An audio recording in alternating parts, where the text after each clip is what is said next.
አመሰግናለሁ። እንዴት አመሻችሁ? ሎስ አንጀለስ ከመጣው 5 ቀን ሆኖኛል እና እስካሁን መብራትና ውሃ አልጠፋም።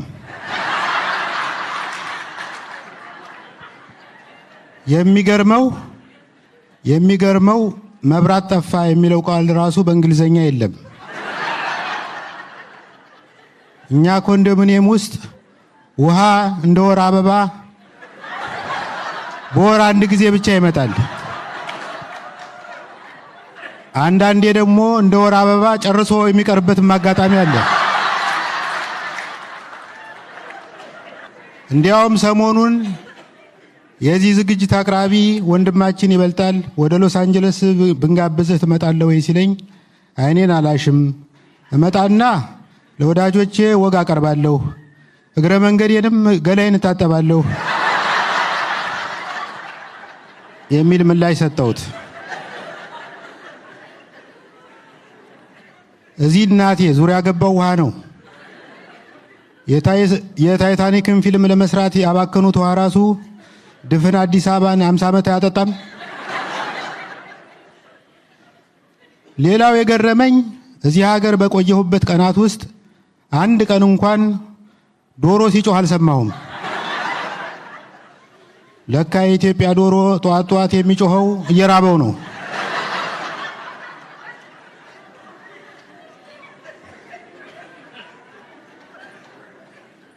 እዚህ ሀገር ገንዘባቸው አይገኝም እንጂ ከተገኘ ዋጋ አለው። ጭራሽ በሳንቲም ሳይቀር ይገበያያሉ። ስሙኒ ራሷ ከፍተኛ አገልግሎት ትሰጣለች።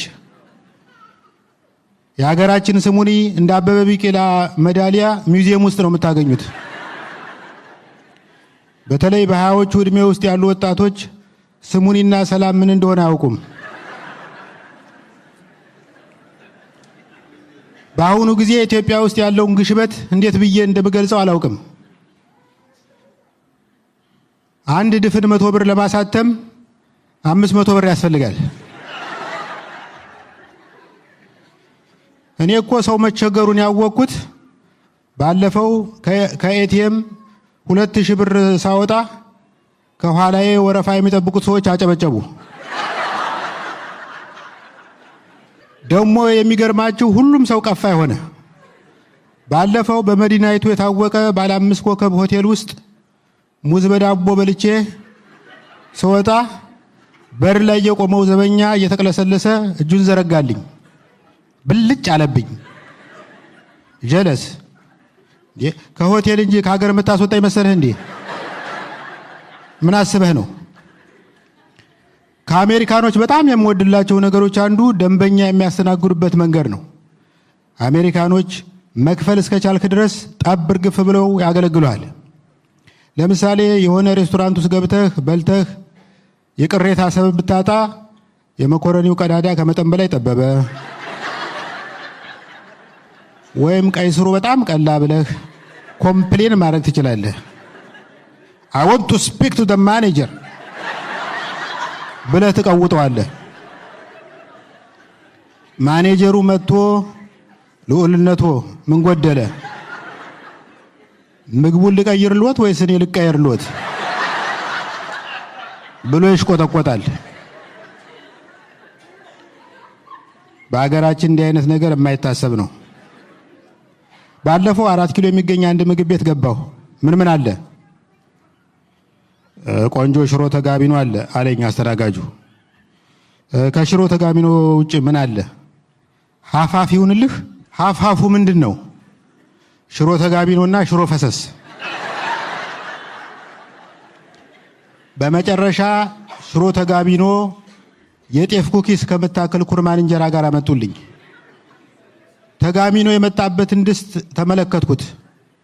አሁን ይሄ ድስት ነው በማርያም ወይስ ወጥ በሸክላ ስኒ ማቅረብ ተጀመረ? ወጡን በድስቱ አፍ አጮልቄ ያየሁት። ድሮ እናቴ በሰታቴ ወጥ ስትሰራ በማንካ እየቆነጠረች የምትቀምሰው ራሱ ከዚህ ይበልጣል።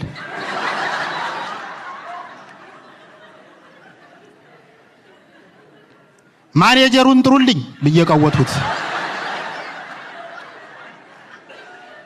የምግብ ቤቱ ባለቤት እየኮራ እየተጀነነ መጣ።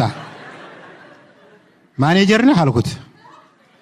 ማኔጀር አስተናጋጅ የቀጠርነውም ግድ ሆኖብን ነው። ቀጠለና ችግር አለ አለኝ። እስኪ የቀረበልኝን ምግብ ተመልከተው፣ ይሄን እኮ 2 ጉርሻ አደርገዋለሁ። ባለቤትየው ትክ ብሎ እያየኝ ምን አለ እና ይሄ የሚያሳየው እኮ የምግቡን ትንሽነት ሳይሆን የጉርሻህን ትልቅነት ነው።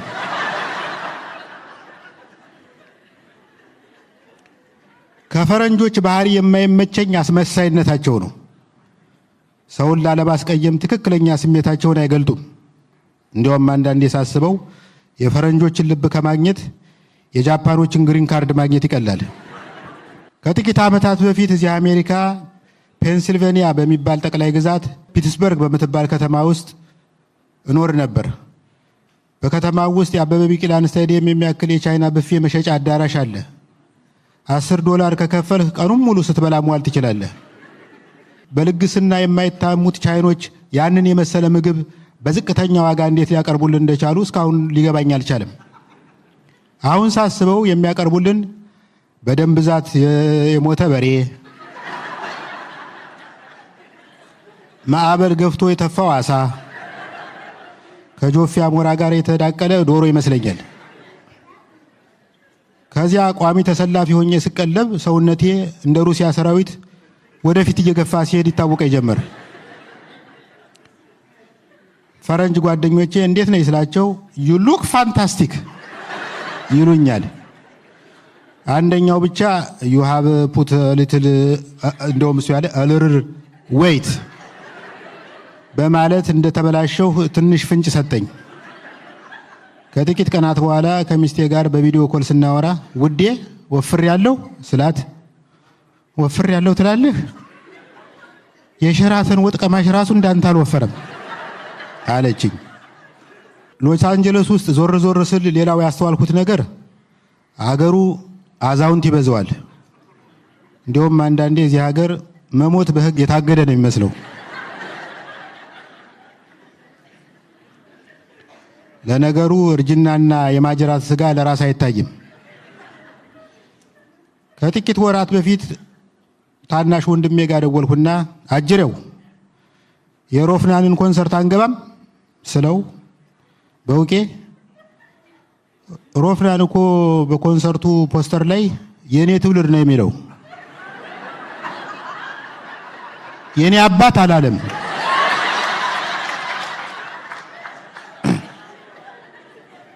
የአንተን ትውልድ የሚያካትት ኮንሰርት ካስፈለገህ ጋሽ መሐሙድ እስኪያዘጋጅ ጠብቅ። በነገራችን ላይ የእድሜያችንን መግፋት የምንረዳው በቀጥታ ሳይሆን በተዘዋዋሪ ነው። ኢትዮጵያ ውስጥ እንደምታውቁት አንቱታ በአንድ በኩል ከበሬታን የሚገልጽ ሲሆን በሌላ በኩል የእድሜን ትልቅነት ያሳያል። ለምሳሌ አንዲት ወጣት ሴት አንቱ ብላህ ምን አለ ይሄን አንቱታሽን ብትይኝ ብልሃት በአንቱታው ከቀጠለች በማያሻማ ሁኔታ አርጅታል ማለት ነው። አሜሪካኖች ለአዳዲስ ቴክኖሎጂ ፍሬዎች ያላቸው ፍቅር የሚገርም ነው። አዳዲስ ቴክኖሎጂ ደግሞ አዳዲስ ፍላጎት ይወልዳል። አሁን ልብ ብላችሁ ከሆነ በስማርት ሞባይል ቴክኖሎጂ ተጽዕኖ ስር ሆነው የእርቃን ፎቶ ላኪልኝ እያሉ ሴቶችን የሚያስቸግሩ ወንድሞች ተበራክተዋል።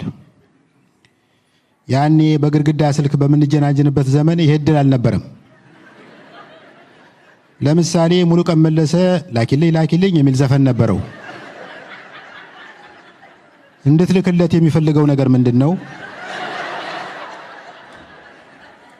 አካሌ ላኪልኝ ባርኔጣ ወደ አንቺ እንድመጣ፣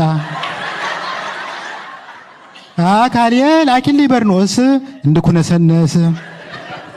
አያችሁ፣ የድሮ ፍቅረኛሞች ለመልበስ እንጂ ለማውለቅ ብዙ እንደማይጣደፉ ይሄ ምስክር ይመስለኛል።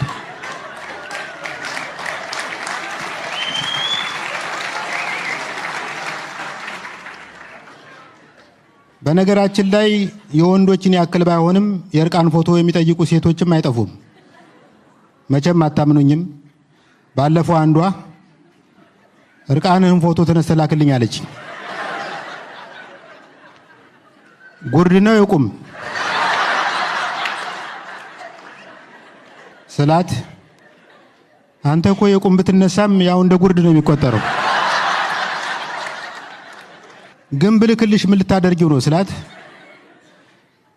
ጨርቅህን ጥለህ ብታብድ ምን ልትመስል እንደምትችል ከወዲሁ ማወቅ ፈልጋለሁ።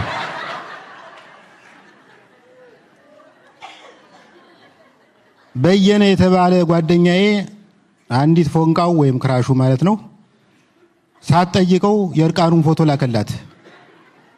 የሚገርማችሁ ግራ ጭኑ ላይ ከእናቱ ቁንጥጫ የመነጨ ሜዳሊያ የሚያክል 4 ጠባሳ እንዳለው እያወቀ በእምብርቱ ዙሪያ 1 ደርዘን ቡግር እንደወረረው እያወቀ ራቁቱን ፎቶ ተነስቶ ለመላክ ድፍረት አላጣም። ከዚያ ለ2 ቀናት የእሷን ምላሽ ሲያጣ እንዴት ነው ለወሲብ አላነሳሳሽም የሚል መልእክት ላከላት። እሷ ምን ብላ መለሰችለት? ለወሲብ ባያነሳሳኝም ሕክምና ለማጥናት አነሳስቶኛል።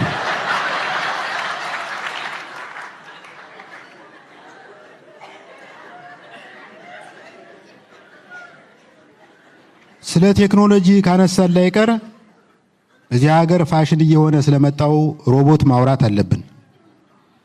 ትዝ ይለኛል ድሮ የሆነ ጊዜ ላይ ከ4 ኪሎ ወደ መገናኛ ሚኒባስ ተሳፍረን እየሄድን አንድ ከገጠር የመጡ ሽማግሌ ተሳፋሪ ጮክ ብለው ወራጅ አለ ብለው ጮሁ። ባለ ታክሲው ግን የሽማግሌውን ጥሪ ቸል ብሎ ወደፊት መገስገሱን ቀጠለ። ሽማግሌው ቢጨንቃቸው ሾፌሩ ወርዷል እንዴ ብለው ቀወጡት። አሁን እዚህ ከተማ መጥቼ ያለ ሾፌር የሚሄድ ታክሲ ስመለከት የኛ ሽማግሌ ትንቢት መድረሱን ተገነዘቡ።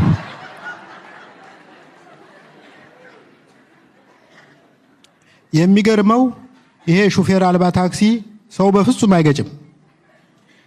በቀደም ከፊት ለፊቱ ስደቀንበት ተጠይፎኝ አቅጣጫ ቀይሮ ገሰገሰ። እኔን የሚያሳዝነኝ ወደፊት አሜሪካ ገብቼ ታክሲ እየነዳሁ እኖራለሁ የሚለው እቅዴ መክሸፉ ብቻ አይደለም። ኑሮ በጣም ከመረረኝ በመኪና ተገጭቼ እገላገላለሁ የሚለው ሐሳቤ ራሱ ውሃ በልቶታል።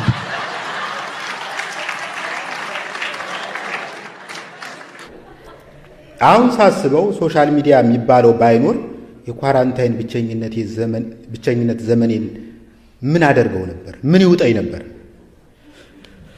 በነገራችን ላይ ፌስቡክ የተቀላቀልሁ ወደ 2012 አካባቢ ነው እና ያኔ ከቤተሰቤና ከጎረቤት በቀር የሚያውቀኝ አልነበረም። የፌስቡክ አጠቃቀም ራሱ በቅጡ አልገባኝም ነበር። የሆነ ጊዜ ላይ 2 ሄክታር ቶክሲዶ ሱፌን ግጥም አድርጌ ለብሼ ጆፌ አሞራ የሚያህል ክራባት ጣል አድርጌበት ፎቶ ተነሳውና ፌስቡክ ላይ ለጥፉ። ከዚያ ፈንድሻ እየበላው የህዝቡን ምላሽ ብጠብቅ ምንም የለም። ደብረ ማርቆስ ዘመድ ጠይቄ ስመጣ አስካለ የተባለች ልጅ ላይክ አድርጓለች። ያን የላይክ ምልክት የነበረው አውራጣት በጣም ግብዳ ነበር። መንገድ ዳር ይዘው ብትወጣ ሊፍት የሚሰጥ መኪና ማስቆም ሁሉ ትችላለህ። ከመደሴት የተነሳ ፎቶዬን ስለወደድሽው አመሰግናለሁ የሚል መልእክት ሰደርኩላት። ኢንቦክስ የላኩላት መስሎኝ ግድግዳዬ ላይ እንደለጠፉት ያወቅኩት በውቅ የዛሬውን ግጥም ደግሞ ርዕሱን ብቻ ነው የለጠፍከው የሚል አስተያየት ሳነብ ነበር። አትፍረዱ። በሰም በታሸገ ኢንቬሎፕ ጽላሉ ወረዳ ከሚኖር የበር ጓደኛዬ ጋር ደብዳቤ ስለዋወጥ ያደኩ ሰውዬ ኢንቦክስ ቢደናገረኝ አይገርምም። ሴቶች በጠቅላላው ቆንጆ ሴቶች ደግሞ በተለይ ፎቶ ለጥፈው ውዴታ ወይም ላይክ ለመሰብሰብ ችግር የለባቸው። ፎቶ ሲነሱ ደግሞ የሳምንት እቅድ ነድፈው የወር በጀት መድበው በደንብ ተዘጋጅተው ነው። የመታወቂያ ጉርድ ፎቶ ለመነሳት ድሮን ሳይቀር የሚከራዩ አሉ እኮ። የኔ እናት የሩቅ ዘመድ ሲሞትባት ሐዘኗን ለመግለጽ ፊቷን ትነጭ ነበር። የዘንድሮ ዝነኛ ሴቶች በወገኖቻችን ላይ የደረሰውን ጭፍጨፋ እናወግዛለን የሚል መልእክት የሚያስተላልፍ ፎቶ ለመለጠፍ 4 ሰዓት ሙሉ ቁንጅና ሳሎን ውስጥ ይቆያሉ። ሰዎች ነን፣ እንድንወደድ እንፈልጋለን። 1000 ጓደኛ ኑሮ 10 ሰው ብቻ ፎቶህን ከወደደው ይደብራል። ከወደዱህ በላይ ጭንቅላትህን የሚቆጣጠረው ጥግ ላይ ቆመው ከንፈራቸውን አጣመው ባላይ የሚያልፉ ሰዎችን ስታስብ። ለማንኛውም ብዙ ሺህ ሰው ፎቶ እንዲወዱልህ ትፈልጋለህ? አማላይ ወይም የአንዳሙስ ሴሌብሪቲ መሆን አይጠበቅብህም። የሚጠበቅብህ ይህ ነው። አዋሽን የሚያህል ባንዲራ ልበስ። ግንባርህ ላይ ኤርትራን የሚያካትት የኢትዮጵያ ካርታ ተነቀስ። ከጀርባህ የታወቀ ባለታሪክ ሐውልት ወይም የገዳም ወይም የመስጊድ ምስል ቢኖር አይከፋም። የኢትዮጵያ ፊደል ምልክት ያለበት ቲሸርት ልበስ። የኢትዮጵያ ቁጥሮች የተጻፉበት ሰሌዳ ወይም እንደ ፍሬው ኃይሉ አኮርዲዮን አንገት ላይ አንጠልጥል። በቀኝ ክንድህ ላይ ከቅዱስ መጽሐፍ የተወሰደ ጥቅስ ጣል አድርግበት። ግራ ክንድህ ስለምን ስራ ይፈታል? ደም ለግስበት። የሆነ ጊዜ ላይ አንዲት ቆንጅዬ ልጅ ፍሬንድ ሪኩዌስት ላከችልኝ። በእህትነት ተቀበልኳት። ትንሽ ቆይቼ እህትነቱን በአንድ እርምጃ ላሳድገው ብዬ በማሰብ በኢንቦክስ ሰፈርሽ የት ነው አላማሳለሽ ምናምን ማለት ጀምሩ። ጥቂት እንዳወጋሁት ግን በሴት ፎቶ የተጠለለ ወንድ መሆኑን ባነንኩበት። ነገሩ በዚህ ቢያበቃ ጥሩ ነበር። ትንሽ ቆይቶ ሌላ ሰው ታናሽ ወንድሙ ይመስለኛል ተመሳሳይ ፎቶ ገጭ አድርጎ እርኩሰት ማለቴ ሪኩዌስት ላከልኝ። ለጊዜው ብልጭ አለብኝ። ድርግም እስኪልብ ጠበቅኩና የሚከተለውን መልእክት ሰደርኩለት። ፎቶውን እንኳ ቀይሩልኝ እንጂ ቤተሰብ የቁም የተነሳችው ፎቶ የላት። እዚህ ላይ አንድ ነገር ትዝ አለኝ። ድምፃዊ ኬኔዲ መንገሻ የሆነ ጊዜ ላይ በኢትዮጵያ ቴሌቪዥን የሙዚቃ ቪዲዮ ለመቅረጽ መጥቶ ጥሩ ላስተናገደው ዘበኛ ሌዘር ኮቱን አውልቆ ሸለመው። ከ2 ካሴት በኋላ ወደ ጣቢያው ሲመለስ ተሸላሚው ዘበኛ አሁንም በዘበኛነት እንደጸና አገኘው። ጭራሽ ሌዘሩን ዛሬ ገድግዶታል። ኬኔዲ ጠጋ ብሎ ሌዘሩን ባይኑ አጠናው። ክርኑ አካባቢ ትንሽ ከመንተቡ በስተቀር የድሮ ነው። ኬኔዲም ፈገግ ብሎ ዘቡሌውን እንዲህ አለው፣ ፍሬንድ ሌላም ነገር ቀላቅልበት እንጂ። ፌስቡክ እጅ ሲለኝ ደግሞ ወደ ቲክቶክ ጎራ ብዬ ፎቶና ቪዲዮ ቀላውጣለሁ።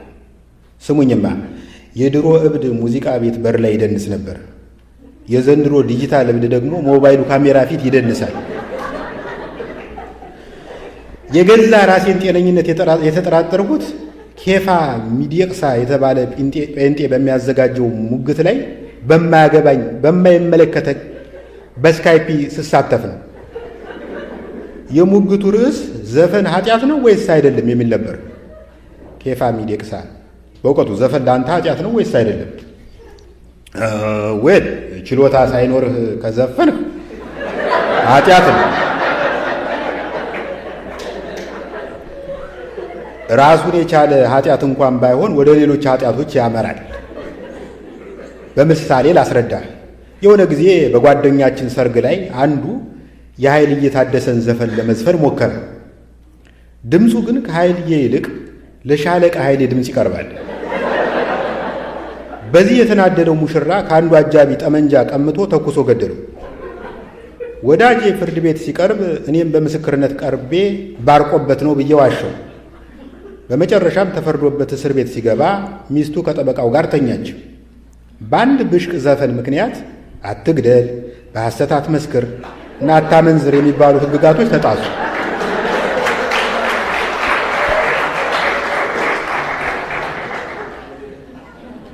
አንዳንዴ ደግሞ ለለውጥ ያክል ዩቱብ ላይ እጣዳለሁ።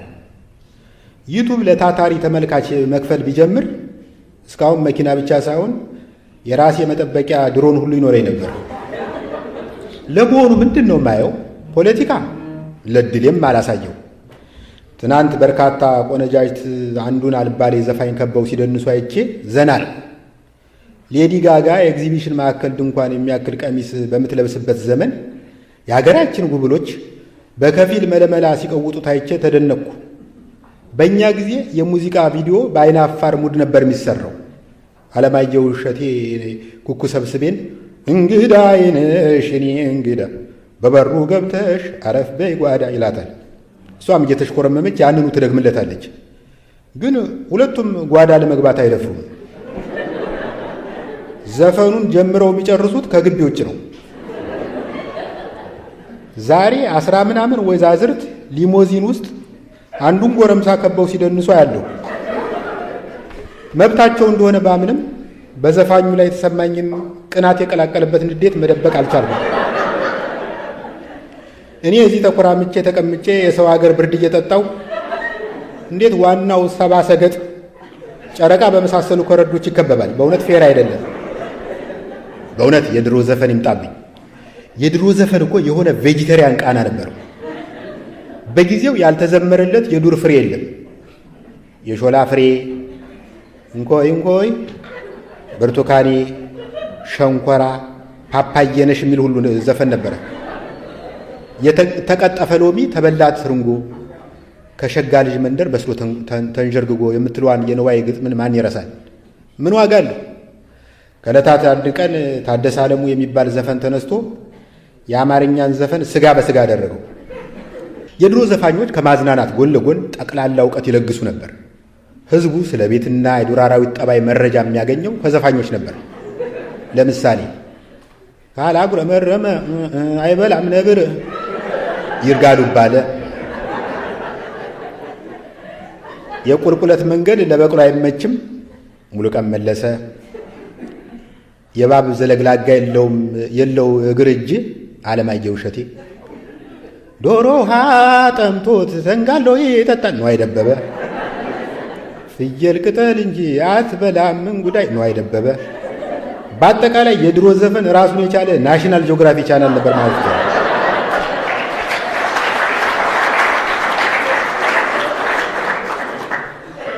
በደምሳሳው ሲታይ የድሮ ዘፈን ግጥም ብዙ አይመስጥም። በእኔ ግምት ሁለመናው የተዋጣለት የዘፈን ግጥም የተጀመረው በይልማ ገብረአብ ነው። አሁን ደግሞ ሀብታሙ ቦጋለ፣ አብርሃም ወልዴ፣ ኑረዲን ኢሳ ጥሩ ጥሩ ግጥሞችን ይጽፋሉ። ከቆዩ ዘፋኞች ውስጥ ግጥም የማይሰምርለት እያዩ የሚባል ዘፋኝ ነበር። የኢትዮጵያ ሬዲዮ እግር ኳስ ባስተላለፈ ቁጥር ለምን የእሱን ዘፈኖች እንደሚጥዳቸው እስካሁን አይገባኝም። እንስራዋን አዝላ በወገቧ ላይ፣ እንስራዋን አዝላ በወገቧ ላይ ውሃ ልትቀዳ መሄዷ ነው ወይ ይላል እያዩ። አይ ኧረ የለም እንስራዋን ውሃዋን ልታስተምር እየሄደች ነው። በነጭና ጥቁር ቲቪ ይተላለፉ የነበሩትን የድሮ ሙዚቃ ቪዲዮዎች ባየው ቁጥር አንድ ነገር ይገርመኛል። ዘፋኞች በጣም የተጋነነ የእጅና የፊት እንቅስቃሴ ያደርጉ ነበር። ለምሳሌ ፀሐይ ዮሐንስ ከነዋይ ደበበ ጋር አንዲት ማይክ ተካፍሎ የሚዘፍንበት ቪዲዮ ውስጥ ባቄላ ምርቱ እንጂ አያምርም ክምሩ፣ ተጫዎች ልጫወት ምንድነው ማፈሩ ሲል በእጁ እንቅስቃሴ የባቄላ ክምርን ለተመልካቹ ለማሳየት መከራው ነው ያለ። ይሄ ለምን አስፈለገ ልትል ትችላለህ። በዛ ዘመን የነበረው ቲቪ ድምፁ ጥራት አልነበረው። ጠረጴዛው ላይ ተጎልቶ ደቅ ደቅ ደቅ ደቅ ሲል መስታወት የተገጠመለት ጄኔሬተር ይመስላል። እና ዘፋኞች ዘፈናቸውን በምልክት ቋንቋ እንዲያጅቡ ይገደዱ ነበር። በጣም አመሰግናለሁ።